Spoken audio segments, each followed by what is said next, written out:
It's like we're set to go. It's noon now, and I only see one student signed on so far. Elena, good morning to you. I guess we can say good afternoon now. It's noon, so that's when we start to say good afternoon. And if you haven't met me before, my name's Joan. I'm from Canada. I'm an editor and a journalist, so I work with the English language, and I've been teaching English for about 12 years. And have been to Moscow. I went there last year for 3 months, so fairly familiar with the Russian culture. It's certainly a pleasure to meet you this morning.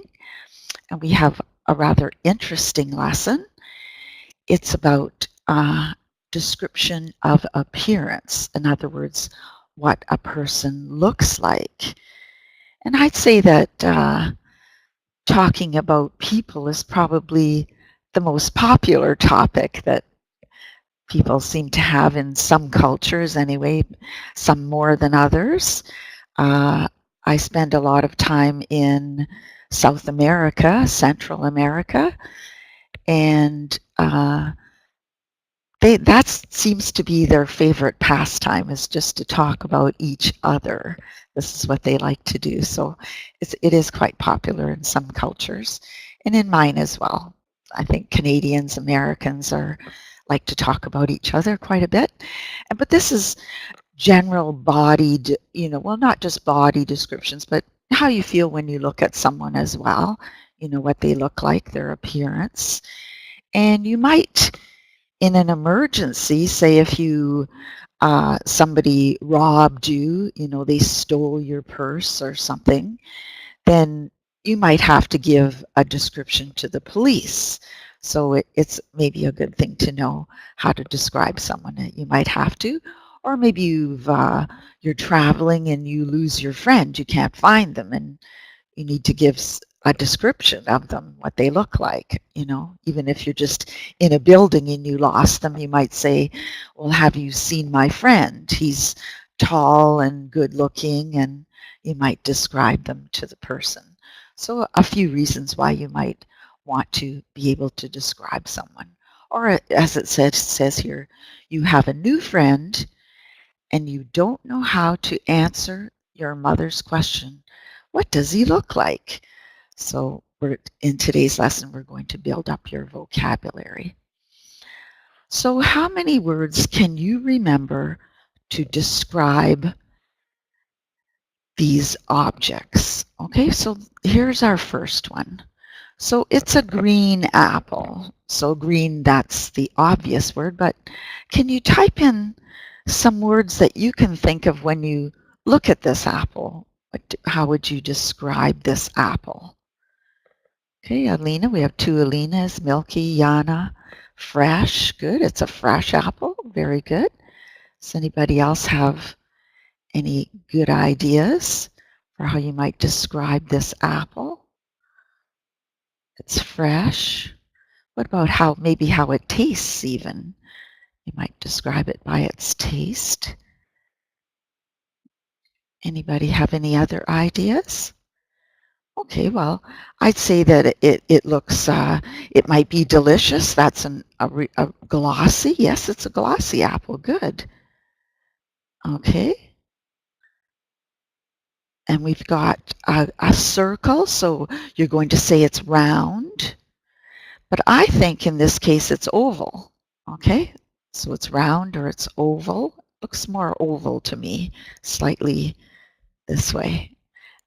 Okay, and sometimes we call that pear-shaped as well, as the shape of a pear.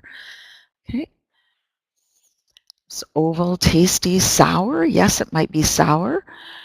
When an apple is sour, we also use this word. It's tart.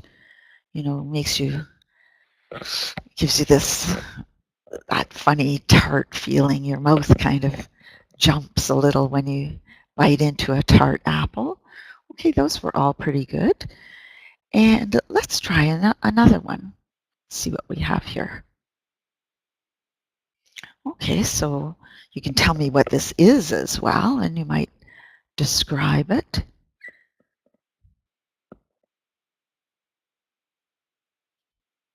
Do you have any words to describe this item? It's a piece of clothing. Any words to describe it? Red, yes, it's a red. It looks comfortable. Very good word to describe it, yes. Maybe it's cotton, yes. What is it? Does anybody know what it is? It's probably soft. Good. It's a t-shirt. Good. With a picture on it. That's right. So it doesn't have any words on it. It has a picture with a print. Yes, it's we don't say usually with a print, we say it's a printed t-shirt. Okay, we'll say it that way, a printed t-shirt. I just write everything on the chat box the same as you. It's a lot easier. So printed t-shirt. It's not a singer. It's shorts. It has short sleeves. Okay. So you can also say it's a short sleeved t-shirt. Okay. Or it has short sleeves. Either one is correct. Oop, I've already, how did it get to the next one? Wasn't supposed to do that.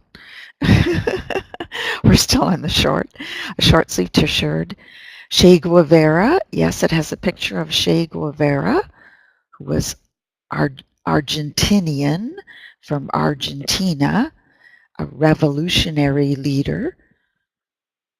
Okay, and Sergi's arrived, good.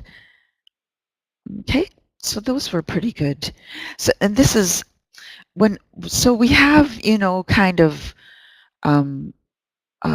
we have casual clothing. So, okay, so this is casual clothing. So if somebody was dressed in this shirt, you would say they are casually dressed. Okay, might be a way to describe someone. They're casually dressed, or they are dressed casually. You can say it either way. Okay, let's try this bird. If you know the name of the bird, that would be terrific. But if you don't, maybe you can describe that bird. You might say how big it is, or well, just what you think about that bird when you look at it. It's a tiny bird. Very good. A tiny bird. Does anybody know what kind it is? What kind of bird, or what species of bird would be the scientific way to say that? What species? A nightingale. Very good, Milky. Very well done. It's a nightingale. A hummingbird has got a great big long tail and a really long beak. You know, has that really long beak because it goes into the flower. Remember, it's really, really long. And it's a skinny bird, really long and thin and very, very tiny as well. Okay. So that's called a hummingbird. But this is a nightingale. Any other words to describe it? It's tiny. You might say it's a pretty bird. It looks kind of pretty to me. Okay. Small. It's a singing bird because it's singing. And nightingales sing, a singing bird. It has a white breast. Okay. A white breast. That's the part on the bird, the front part, that whole front part, all down the underside. That's especially up the top there, that's the breast. So it has a white bird, a white breast. Good.